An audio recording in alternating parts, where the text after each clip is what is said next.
Welcome to SyncWords Academy. In this video, we will go over how to use the SyncWords integration to send live captions to Zoom. First, log into your Zoom account on zoom.us and make sure manual captions are enabled for the account hosting the Zoom meeting or webinar. Go to Settings Meeting or Webinar and scroll down to the In Meeting, Advanced section. Make sure the manual captions toggle is turned on and that the option to use the caption API token for third-party closed captioning services is checked.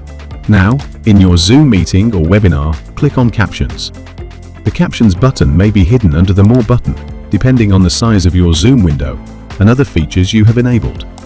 Once you click the Captions button, click Set up Manual Captioner and make sure On is selected. You can now push the Copy the API token button to copy it to your clipboard.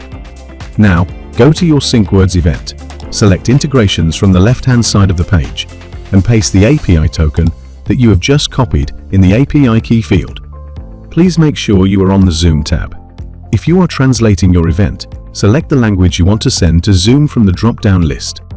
Keep in mind that when using third-party captions, Zoom only allows you to send one language at any given time. Next, turn on the Enable Zoom Captions toggle. Click Save Zoom to save your settings, and click Apply Updates to activate the integration. In your Zoom meeting or webinar, under Captions, you should now see a Show Captions option. When you click on Show Captions, you will see the captions coming into your meeting or webinar.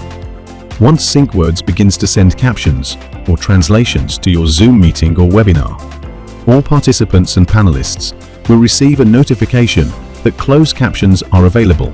If automated captions are turned on, they will be disabled once you enable manual captioning. Stop the meeting and then restart it at a later time. You'll need to update the API token. Thank you for watching this short tutorial video. For more videos and written articles on this and many other topics, please visit our help desk.